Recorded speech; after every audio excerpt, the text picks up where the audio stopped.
Bon écoute, dernièrement, j'ai fait l'expérience de l'importance d'avoir une offre claire et détaillée, orientée vers un type de client. Et ça ne m'était jamais arrivé, donc je vais te partager un petit peu ça.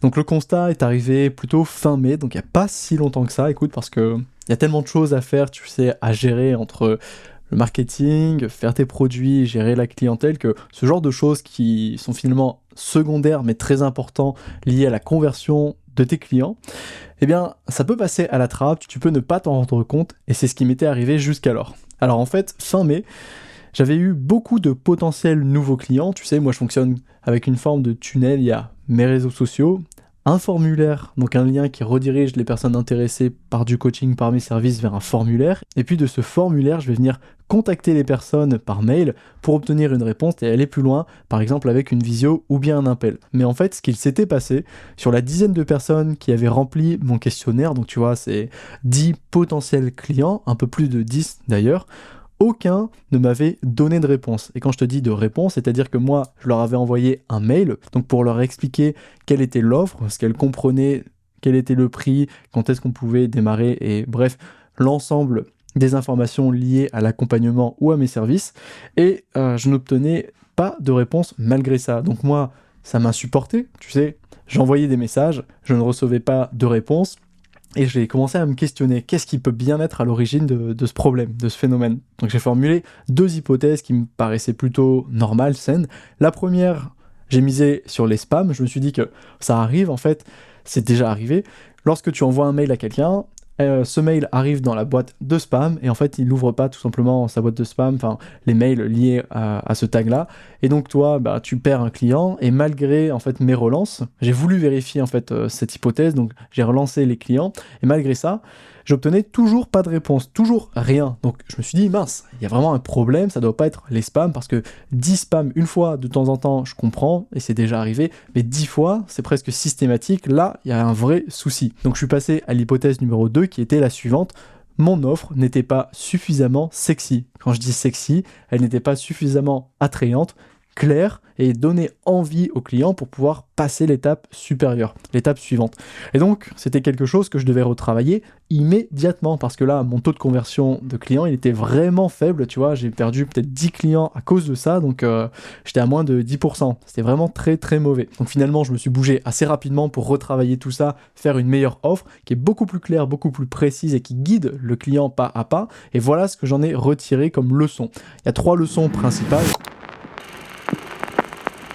Leçon numéro 1, les gens n'aiment pas avoir le choix. Ça paraît contre-intuitif, mais plus il y a de choix, moins les personnes savent choisir. Tu sais, on a souvent ce phénomène avec Netflix, les catalogues de vente et autres. C'est pour ça qu'il vaut mieux avoir un faible nombre de choix offerts aux clients, 3 ou moins.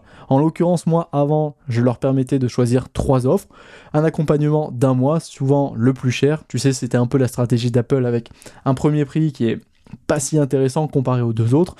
Un deuxième forfait, celui de 3 mois, qui était le plus intéressant, et un troisième de 6 mois qui était encore plus intéressant pour les autres, mais qui était souvent beaucoup trop engageant pour une première fois, un premier contact. Donc j'espérais que les personnes choisissent en fait ces 3 mois. Et finalement, maintenant ce que je fais, c'est que je ne propose plus qu'une seule offre, un seul service, l'accompagnement de 3 mois, que je propose d'office et que je justifie parce que c'est plus intéressant pour le client, ils obtiennent plus de résultats et ils payent moins cher par rapport à une offre par exemple qui serait celle de 1 mois. Et rien que ça m'a permis déjà d'avoir une offre qui est beaucoup plus claire. Tu n'as pas le choix, la personne sait si oui ou non elle souhaite s'engager. C'est pas simplement laquelle je vais choisir, c'est oui ou non je m'engage. Et rien que ça, bah, ça permet de dépolluer l'esprit de tes futurs clients.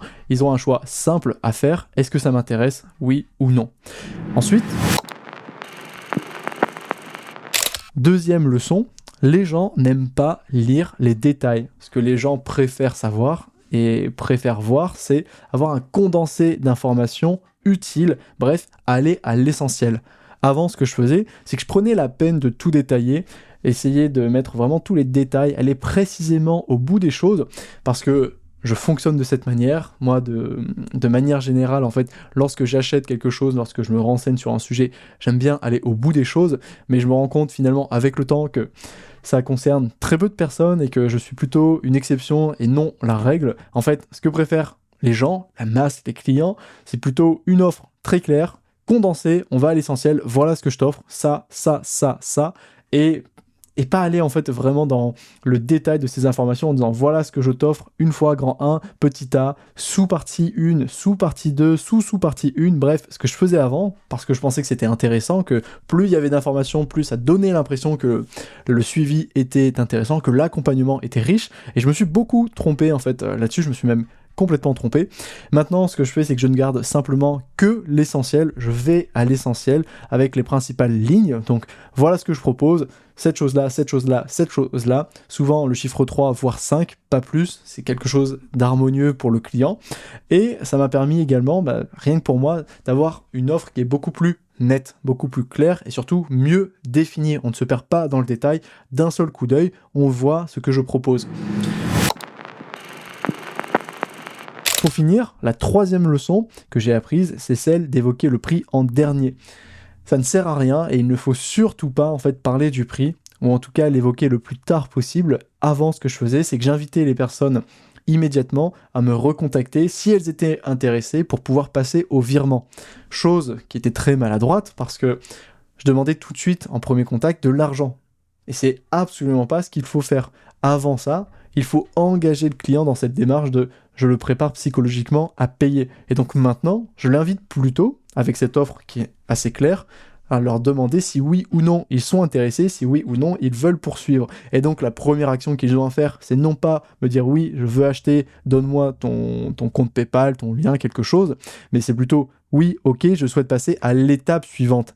Là est la nuance, parce que dans cette étape, ça reste flou pour eux, ils veulent juste passer au processus, et donc ils mettent un pied à l'étrier, et donc ils commencent ce nouveau processus d'achat. Il n'y a pas un début et immédiatement la fin, on commence tout simplement par le premier chapitre, sachant que le deuxième message, c'est juste une confirmation, un engagement suivi du paiement. C'est pas grand chose, mais finalement, c'est ce qui fait la différence.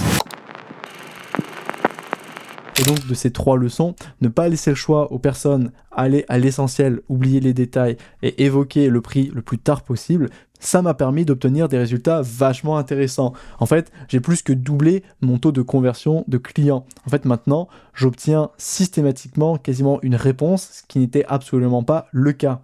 Que la réponse soit positive ou négative, maintenant, je suis fixé et surtout, j'obtiens beaucoup plus de réponses favorables, positives. Il existe des techniques, je t'ai pas tout dit, on en reparlera dans une autre vidéo, mais tu peux pousser les gens, tu peux leur donner à manger si tu veux, et les pousser à l'action assez rapidement sous peine de manquer quelque chose, tu vois ce que je veux dire? J'en reparlerai dans une autre vidéo. Conclusion, je compte bel et bien garder cette nouvelle structure pour aborder et discuter avec mes clients. Le taux de conversion est nettement supérieur, ce qui me fait donc un meilleur revenu. J'ai besoin d'avoir moins de contacts.